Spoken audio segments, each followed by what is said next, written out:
Hello दोस्तों, घर सुंदर चैनल में हम अपने माई बहन भैया लोगन के सबके नमस्कार करत बानी। और वीडियो शुरू करे के पहले हम हाथ जोड़ के बिना निवेदन करत बानी कि वीडियो के लास्ट तक देखी हैं जा और तबे समझ में आई कि वीडियो में हम का कहले बानी और किस लिए कहले बानी।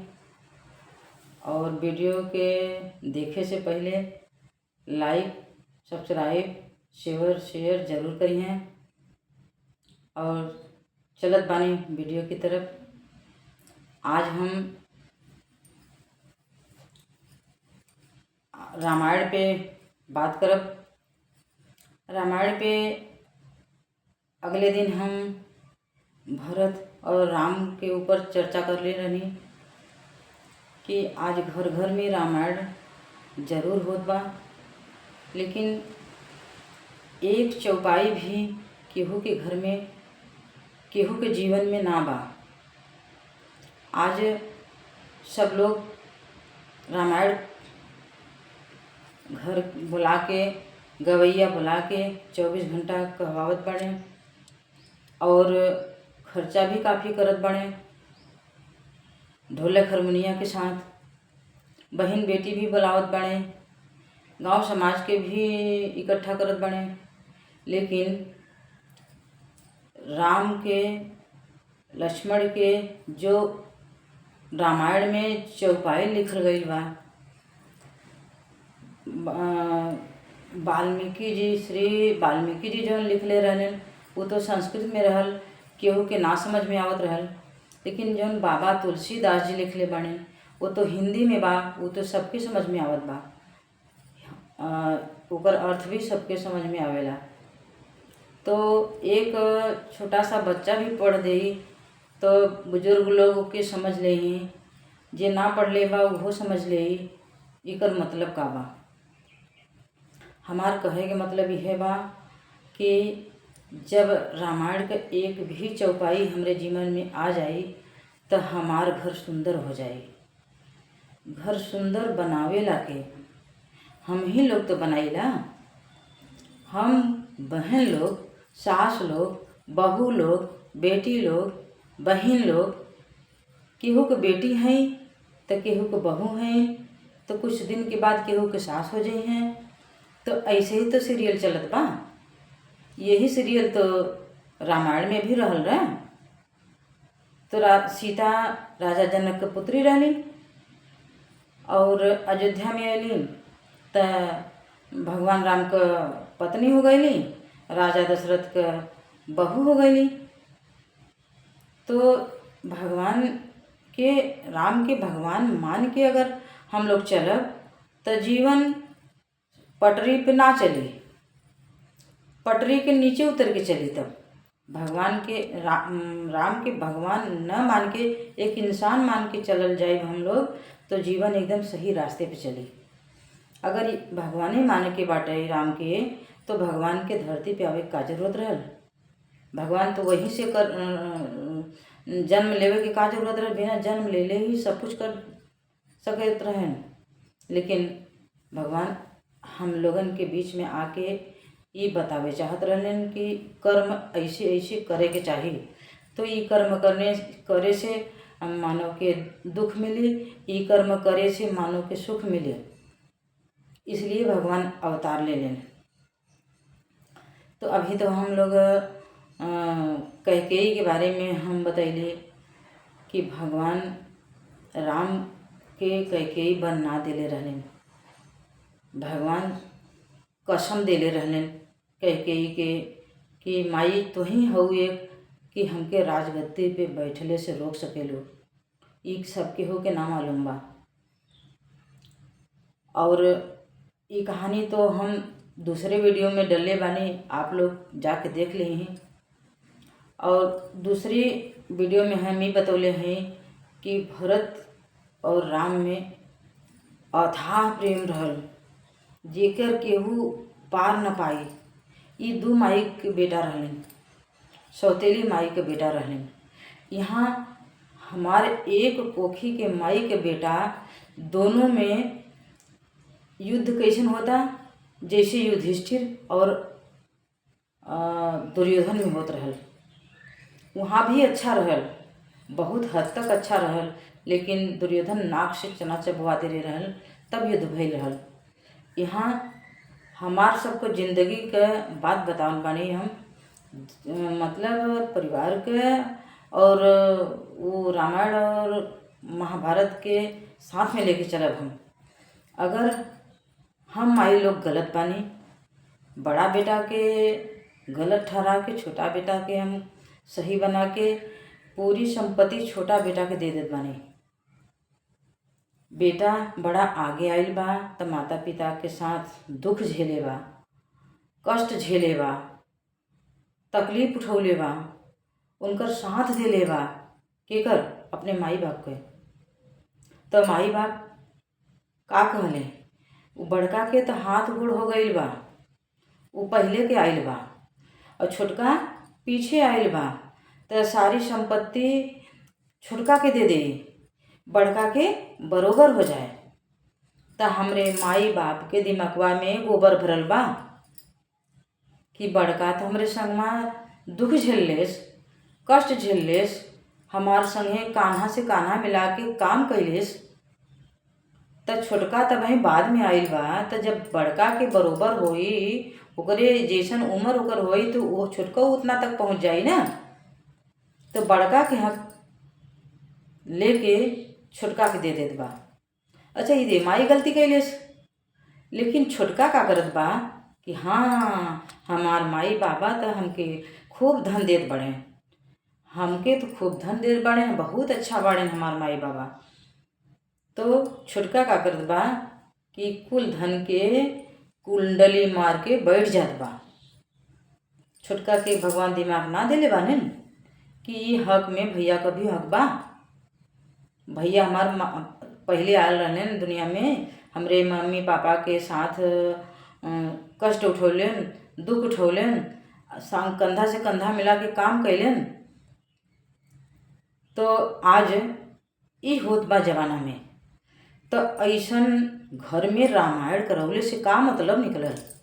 हम आपे लोग से पूछत बाड़ी, भैया लोग, दीदी लोग, हम आपे लोग से पूछत बाड़ी, जेकरे घर में रामायण होत होई तो ऐसन रामायण कराव बंद कर द। रामायण करौले से का मतलब निकलत बा। रामायण में त्याग बा, त्याग। राम वनवास गइलेन तो भरत मनावे खातिर गइलेन। राम जमीन पे सोवत रहलेन तो भरत 4 फीट गड्ढा खोद के नीचे सोवत रहलेन। ई ह भाई भाई का प्रेम, सौतेली माई के भाई भाई का प्रेम। और एक माई के पेट से 4 लइका हुवन, 3 लइका हुवन, तो दूसरका लइकवा कहत बा कि कुल हमही के मिले के चाही। तो ऐसे घर में रामायण करौले से का मतलब। और फिर दूसरे के घर में रामायण मिलत बा, होत बा, तो जेकरे घर में पंचायत करे जात बड़े लोग, तो उनके मुंह पे उनकर कहत बाड़े, उनके मुंह पे उनकर कहत बाड़े, तो ऐसे पंचायत करले से का फायदा बा। उनके घर भी रामायण ना होके चाहिए, बंद करा दे ऐसन रामायण। पाप लागी पाप, पापियों में पाप, पापियों में पापी, ऐसे लोग होते हैं। ऐसा करने से कुछ होता नहीं है, ये ढोंग है। ये हम नहीं कहते हैं, ये बाबा तुलसीदास जी कहते हैं। तो अभी हम ये तो शुरू में पीछे का थोड़ा दोहरावत रहली, लेकिन अब हम ही देखब कि जब भरत मनावे खातिर वन में राम के गइलेन, तब पूरा अयोध्यावासी गइल रहलन। जनकपुर से जनक, उनकर पिता माता सीता के गइल रहलन, सब गइल रहलन। तो सीता के अवसर मिलल वन में सेवा करे के केकर सास क। ससुर तो मर गई रहले, तो सास के सेवा करे के मौका मिलल। तो कौशल्या के पास गईलिन जब सीता, तो कौशल्या का कहत बानी, ना बेटी तू तो हमार हो, ये सब जानत बा, लेकिन पहले कैकेयी का पैर जा दबा दे, सुमित्रा का पैर दबा दे। हमार ना दबाबू तो केहू ना जाने, और कैकेयी के सुमित्रा के दबाइबो तब वो कहीं कि सीता हमार बहू जैसन केहू ना बा। तो ये सब सीखे के चाहिए हम लोगन के, हम पत्नी लोगन के, हम सास लोगन के सीखे के चाहिए।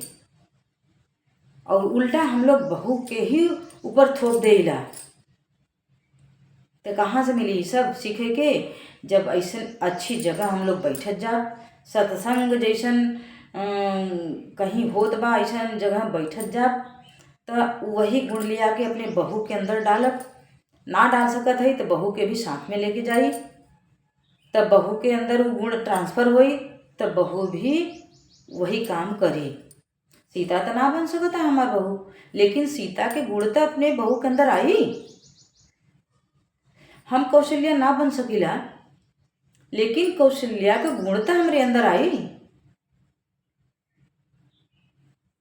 कौशल्या का करत रहलिन, जब बन के जाए लगलिन, राम जब बन के जाए लगलिन तो सीता भी तैयार हो गई। सीता भी तैयार हो गई, कहें कि हम भी चलब स्वामी। तो कहे ना तोहार वहाँ काम ना बा कुछ, कहे ना नाथ हम ना जाए, शरीर हमार यहाँ रही अयोध्या में, लेकिन प्राण हमार आपके साथ रही। तो ऐसे जिले से का फायदा, इसलिए हमहू के लिए आए चल। तो कौशल्या के बहुत कष्ट भइल, कौशल्या के बहुत कष्ट भइल कि हमार बहू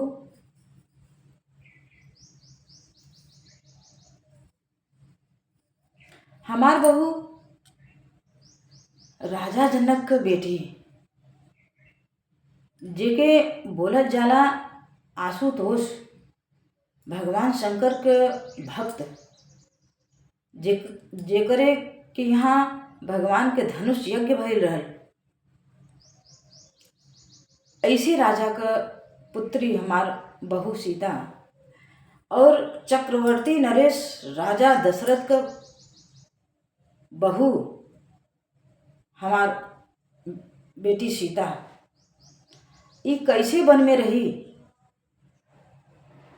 धूप लागी, बारिश होई, ठंडी पड़ी, 14 बरस के लिए जात बा। और फूल के पंखुड़ी जैसन कोमल, जब फूल हम हाथ में ले ला ना, तैसे मुट्ठी बांधे तो फूल के पंखुड़ी एकदम कोमिला जाला, ऐसन कोमल सीता रहली। तो सीता राम जब बन के जात रहलन, तो राम के बदे कौशल्या ना रोत रहलिन, काहे के कि राम के कौशल्या के राम के बदे पता रहल कि हमार राम के होंगन, इसलिए राम के बदे के उनके तकलीफ ना रहल। सीता के लिए उनके बहुत तकलीफ रहल। तो सीता के कैसे रखत रहलिन कौशल्या, ये आँख बा ना, ये आँख बा, ये आँख के पुतरी जौन बा ये सीता है। और पलक पलक जौन बा, ये पलक झपकत बा जौन, ये कौशल्या है। ते ये पुतरी के रक्षा के करेला, ये पलक करेला। पलक बंद करके पुतरी के रक्षा करेला, कोई भी झटका आवेला तो पलक झप से बंद हो जाला। तो ऐसन सीता के प्यार करत रहलिन कौशल्या, पुतरी सीता रहलिन और पलक कौशल्या। ऐसन प्यार रहल सीता में और कौशल्या में। तो का हम सास बहू में ऐसन प्यार बा? ना बा, केहू सास बहू में ना बा। लेकिन जब हम सत्संग करब, हम बहन लोग सत्संग करब, तो कौशल्या तो ना बन सकेला, सास कौशल्या ना बन सकेली, बहू सीता ना बन सकेली, लेकिन उनके रास्ते पर हम लोग चल सकेला। हमारे घर में सुख शांति आ सकेला। जब वो आचरण हमारे घर में आई तो घर में सुख समृद्धि शांति आ सकेला। इसलिए हम बहन लोग से हाथ जोड़ के विनती करब कि अपने परिवार के सुंदर बनावे के खातिर, आपन घर सुंदर बनावे के खातिर कदम आगे बढ़ाए। और पीछे वाला जो कार्यक्रम बा कि हमार सास ऐसे करत रहनी, हमार सास वैसे करत रहनी, ओके छोड़ दें, पीछे पीछे छोड़ दें और आगे चले के खातिर नया कदम उठाएं। नया कदम कोई ना बा, ये रामायण महाभारत पुराण इतिहास वेद सब पुराना बा। अब वही के दोहरावे बदे के हम लोग अब पढ़ाई लिखाई करत बानी। अगर ओके पढ़ब जा ना पढ़े आवत बा तो कहीं सत्संग लागत बा तो वहाँ जाके सुने के बा, वहाँ ना पहुँचत बाड़ी तो मोबाइल पे आवत बा सत्संग, ओसे सीखत जाए। तो हम अपने बहू के जब बेटी मानब तो हमार बहू भी हमके अपन माई माने, और माई मान के जैसे हमार बहू कब हमें दवाई खाए के बा वो याद दिलावेला, कब हमें पानी पिए के बा वो याद दिलावेला। जब हम कहीं से आइला तो हमके प्यास लागत रहत है तो हमार बहू जन तुरंत पानी लेके खड़ी रहले। तो ऐसे बहू भी आपके बहू भी करी। वो चाहे कितनो तकलीफ रहे, हमार आदत जौन बा हमार बहू जान जाली कि हमरे मम्मी के का चाहिए, वो तुरंत लेके खड़ी रहली। तो ऐसे ही आपो लोग के बहू वही काम करी जौन हमार बहू करत बा। हम बहू को बड़ाई नहीं करत बानी, हम बहू के गुण कहत बानी। जो बहू के अंदर हमरे गुण बा वही हम बतावत बानी। एक बहू की बात ना करत बानी, हमरे दो दो को बहू बानी। तो बड़ी के अंदर भी वही गुण रहा, अब बड़ी वाली के देख के छोटी वाली भी बहू गुण वही करत बानी। तो आज कलयुग में लोग कहते हैं कि कलयुग आ गइल बा, कलयुग ना आइल बा, कलयुग के लियावल गइल बा। कलयुग विचार से आइल बा, आचार से आइल बा। जब विचार के हम लोग बदल दे, अच्छे विचार से बुरे विचार के हटा दे तो कलयुग भागे अपने आप। तो माइंड में जब खराब विचार भरल बा ओके साइड करे के लिए अच्छा विचार में भरल जाई तो कलयुग अपने आप भाग जाई। और कलयुग कहाँ से भागी? अपने घर से। पहले अपने घर से शुरू करी तो समाज में जाई, समाज से जाई तो वो अपने भारत में जाई, तो ऐसे ही गंदगी साफ हो जाई और कलयुग के लिए कहीं जगह न रह जाई। तो हमें लागत बा कि हमार बहन लोग, माँ भैया लोग सबके हमार बात अच्छे से समझ में आ गई हुई। और घर के अपने सुंदर बनावे के खातिर हमार वीडियो खूब दिल से देखी, मन से देखी और पूरा देखी, और साथ साथ लाइक और सब्सक्राइब जरूर करें। तब तक के लिए राधे राधे। फिर मिलते हैं अगले वीडियो में।